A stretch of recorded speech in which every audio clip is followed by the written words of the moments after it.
Breaking news Yelamanchili railway స్టేషన్లో జరిగిన అగ్ని ప్రమాదానికి సంబంధించి ఫోరెన్సిక్ సైన్స్ లాబొరేటరీ బృందం రంగంలోకి దిగింది. అగ్ని ప్రమాదానికి గురైన B1, M2 కోచ్లను క్షుణ్ణంగా పరిశీలిస్తున్నారు. మంటలు ఎక్కడ మొదలయ్యాయి, ఎలా వ్యాపించాయనే దానిపై ఆధారాలు సేకరిస్తున్నారు. కాలిపోయిన వైర్లు, చక్రాల వద్ద ఉన్న బ్రేక్ షూలు, ఇతర కాలిపోయిన వస్తువులు నమూనాలు లాబొరేటరీకి తరలిస్తున్నారు.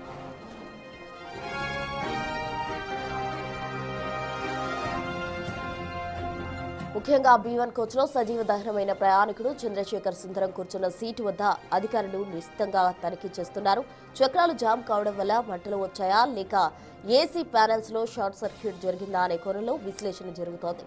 కోచ్లోని మెటీరియల్ కాలిపోయిన తీరును బట్టి మంటల తీవ్రత ఎంత ఉందో అంచనా వేస్తున్నారు.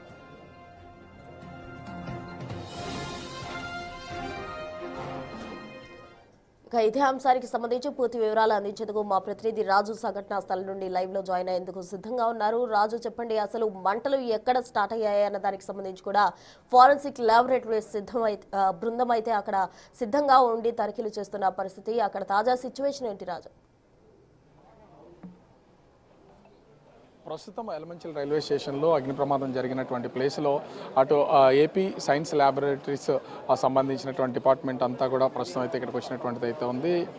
ఆ మృతదేహాన్ని చనిపోయినటువంటి చంద్రశేఖర్ ఆ మృతదేహాన్ని ప్రస్తుతం ఇప్పుడే ట్రైన్లో నుంచి బయటికి తీసినటువంటిది అయితే మనం విజువల్లో కూడా చూడొచ్చు. అతను చంద్రశేఖర్ కుటుంబ సభ్యులు ఎలమంచిలి రైల్వే స్టేషన్కి చేరుకున్న తర్వాత చంద్రశేఖర్ ఆ మృతదేహాన్ని అయితే ప్రస్తుతం బయటకైతే తీసినటువంటి పరిస్థితి అయితే కనిపిస్తుంది.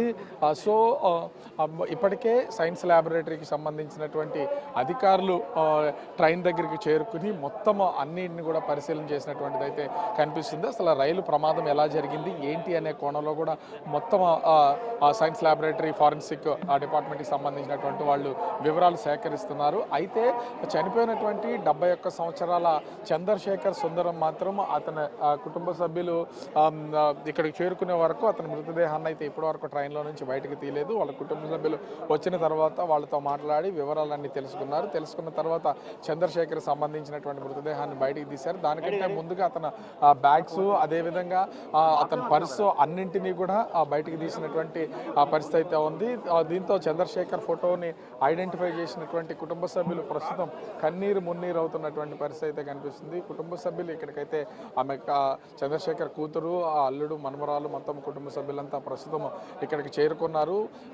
అంటే నిన్న విశాఖపట్నంలో ఒక బంధువుల ఇంటికి నిన్న అయితే రావడం అయితే జరిగింది. నిన్న పని చూసుకున్న తర్వాత తిరిగి మళ్ళీ చంద్రశేఖర్ విజయవాడ వెళ్తున్నటువంటి సమయంలో ఈ ప్రమాదం అయితే సంభవించింది. దాదాపుగా 71 సంవత్సరాలు కావడంతో చంద్రశేఖర్ సంబంధించినటువంటి లగేజ్ మొత్తం అంతా కూడా లోపలే ఉండిపోయింది. వాటన్నింటినీ తీసుకుని బయటికి రాలేకపోయినటువంటిది అయితే ఉంది. మొత్తం ఏసీ బోగి కావడంతో మొత్తం అంతా కూడా ఈ బోగి అంతా కూడా పొగ కమ్మేసినటువంటి పరిస్థితి అయితే ఉంది.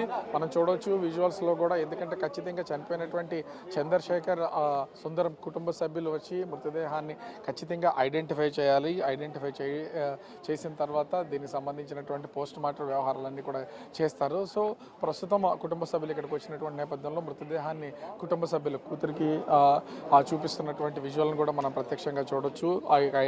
మొత్తం ఇది ఐడెంటిఫై అయిన తర్వాత ఇప్పుడు ఇక్కడ నుంచి ఎలమంచిలి ప్రభుత్వ ఆసుపత్రికి అయితే మృతదేహాన్ని అయితే తరలించే అవకాశం అయితే కనిపిస్తుంది. ప్రమాదం జరిగినటువంటి కారణాలు ఏంటనేది ఇప్పుడు తెలుసుకోవాల్సినటువంటి పరిస్థితి అయితే ఉంది. ఈ కారణాల కోసం ఏపీ ఫారెన్సిక్ ల్యాబొరేటరీకి సంబంధించినటువంటి డిపార్ట్మెంట్, సైన్స్ ల్యాబొరేటరీ డిపార్ట్మెంట్ అయితే ప్రస్తుతం అయితే వచ్చారు. క్షుణ్ణంగా ప్రతి బోగిలోకి, అంటే ఈ 2 బోగిల్లోనూ బోగికి మొదటి వైపు, వెనక వైపు అన్ని చోట్ల కూడా వాళ్ళు కొన్ని నమూనాలు అయితే సేకరించారు. ముఖ్యంగా బ్రేక్స్, షూస్ దగ్గర, ఇతర ప్లేసెస్లో కూడా అసలు ఈ ప్రమాదానికి కారణం ఏంటనే దానికోసం విచారణ చేస్తున్నటువంటిది అయితే ఉంది.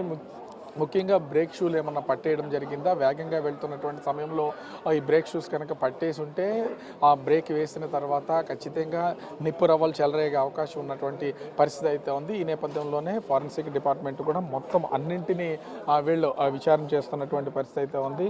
వాళ్ళు తీసుకున్నటువంటి నమూనాలు అన్నింటినీ కూడా అత్యంత పగడ్బందీగా వాళ్ళు రెడీ చేస్తున్నటువంటి విజువల్స్ని కూడా చూడొచ్చు. పోలీస్ డిపార్ట్మెంట్కి సంబంధించినటువంటి ఫారెన్సిక్ డిపార్ట్మెంటు వాళ్ళు ఈ నమూనాలన్నింటినీ కూడా ప్రస్తుతం సేకరించి తీసుకెళ్తున్నటువంటిది అయితే ఉంది.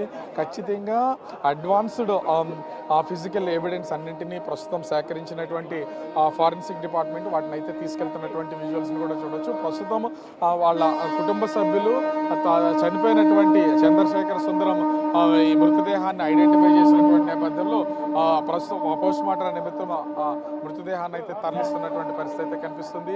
అయితే ఇప్పుడు అసలు ఈ ప్రమాదం ఎలా జరిగింది, ప్రమాదం జరగడానికి గల కారణాలు ఏంటి, ముఖ్యంగా చూస్తే యలమంచిలి రైల్వే స్టేషన్కి రావడానికంటే ముందే ప్రమాదం జరిగిందా, ఎంత దూరంలో ఈ ప్రమాదం జరిగిందనే కోణంలో కూడా ప్రస్తుతం పోలీసులు పూర్తి స్థాయి ఇన్వెస్టిగేషన్ చేస్తున్నటువంటి పరిస్థితి అయితే కనిపిస్తుంది.